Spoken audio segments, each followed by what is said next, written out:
It's time for the chip race. We are joined now by Unibet Poker Ambassador Espen Uhlen Jørstad. Espen, welcome to the show. Thank you. First of all, Espen, you found your way into poker, I guess an unusual route from Darren, my point of view, but probably a common enough route these days, through video games. What do you think about poker? Is it that would attract somebody who comes from a video game background? Yeah, I don't know. I was playing a lot of video games when I was younger, like Warcraft, World of Warcraft. And I think like a lot of the puzzle solving skills that you acquire in these games are somewhat transferable to poker. Also like the ability to react and think really fast if you're playing these fast-paced strategy games can be directly transferred to multi-tabling poker online. Last summer you set yourself a bankroll challenge playing exclusively on Unibet. What was the bankroll challenge again? Yeah, the bankroll challenge was that I started with 10,000 euros on Unibet and I gave myself 5 months to double that bankroll. So my goal was to finish in 5 months and have 50,000 euros. Yeah, I think bankroll challenges are very popular online. I'd like to see someone do like a 100k to 10k bankroll challenge sometime. Yeah, probably right. But yeah, I think it's like, since I'm a cash game streamer, I stream on Twitch, and I think it's like a good way to entertain your audience, to give them like a storyline to follow. Because like if you play tournaments, it's interesting enough to follow big scores and see like their journey through the tournament. But if you're just a cash grinder, it's kind of hard to engage the audience in the same way. So I think bankroll challenges are super nice for that. Well, with the help of God Mode, you successfully completed the challenge in just 6 weeks of 400 NL.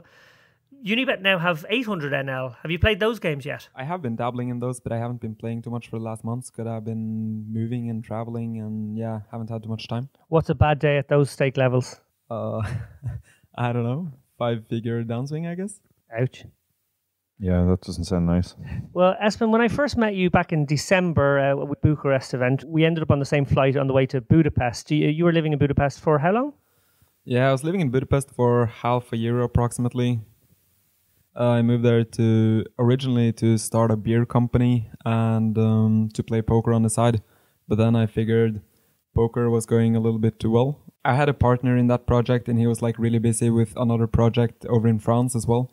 So we decided that we would put that on ice for the time being and revisit it later. Yeah, when I met you first, you were explaining to me that you had this university qualification in brewing science. Yeah, I have a food science and technology bachelor, and then I took a master in brewing science and technology after at the University of Copenhagen. So brewmaster, I guess, is the title. Yeah, I think a lot of poker players have a lot of interest in beer, but maybe not from that aspect. Yeah, no. And how do you enjoy the live game compared to the online grind? It's definitely a lot more fun, I think.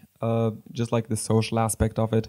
Because I used to be like, when I was grinding online before, I thought it was like super boring until I started twitching. And now it's like not boring anymore because I can interact with chat. But playing live games is obviously a bit more because then you interact face to face. And yeah, it's nice. I like it more. Yeah. Speaking of live games, I know you're on the way, after you leave the UK Brighton event here, you're on the way to the Norwegian Championships in Dublin. Darren and I are very familiar. In fact, we did a piece on them a couple of years ago. I think it's one of the biggest events outside of the World Series. And for historical reasons, it's always been held outside of Norway because of government regulations and so on. It moved around a few times in the early years, and then they came to City West, I think, in 2012 in Dublin, and they've stayed there ever since. And yeah, it's an amazing festival. You get a couple of thousand Norwegians coming over and playing poker for a couple of weeks. Yeah, it's great. I've been playing that event for most years since like 2006, I guess, when I turned 18. So yeah, it's been great. It was like in Nottingham the 2 first years, and then in Riga in Latvia for a couple of years, and then it's been in City West for the last, many years. And have you ever got a run in the main event there? Nah, not really. The main event has been pretty horrendous, yeah. But the cash is amazing. Those cash games run 24 hours. They are non-stop, crazy, high-stakes action.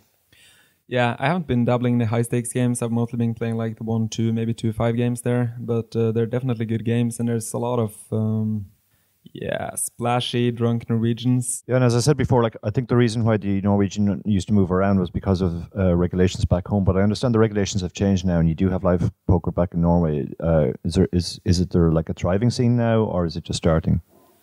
It's just starting, yeah, because before last year, it wasn't allowed to play live in Norway at all. You could like gamble for your house and your whatever. You can gamble for as much as you want online, but you can play for like £10 with your friends if you want it in a home game, right? So it's like pretty disproportionate. It's like, yeah, very silly regulations. But now you can play live, but you have to apply. If you don't want to apply, you can play for maximum £100 per person and maximum 10 people. If you want to play bigger than that, then you have to apply and you have to pay a lot of, I think it's like 15% rake that goes to charity. And yeah, there are some different rules around it. So it's not like free to play in Norway yet. Okay, and I have some friends who work as dealers, and they've actually kind of worked in underground games in Norway for years. And they said that the cash games that were actually pretty big there. Did you ever play any of those games? Yeah, I guess I have. Yeah, there's always been underground games in Norway, which has been really good and sometimes really big as well. I haven't played in any of the big ones because when I was playing mostly live in Norway, that was many, many years ago. And Espen, later this year, I think November or December, there's going to be a live Norwegian Championship in Oslo. Will you be playing that? Yeah, I'll definitely be playing that. Yeah, now they have like one in Dublin and one in Oslo. The one in Oslo actually drew more than 2,000 entrants last year. Wow. Yeah, it's only open for Norwegian players. I think that's pretty huge. Do they have a venue yet?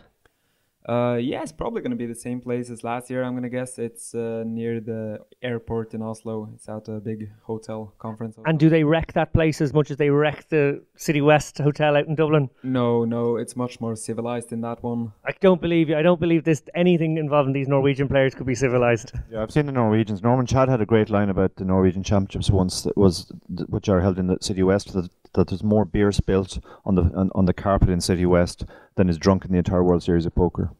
Well, on that note, thank you so much, Espen, for coming in today, and thank you, Dara, as usual.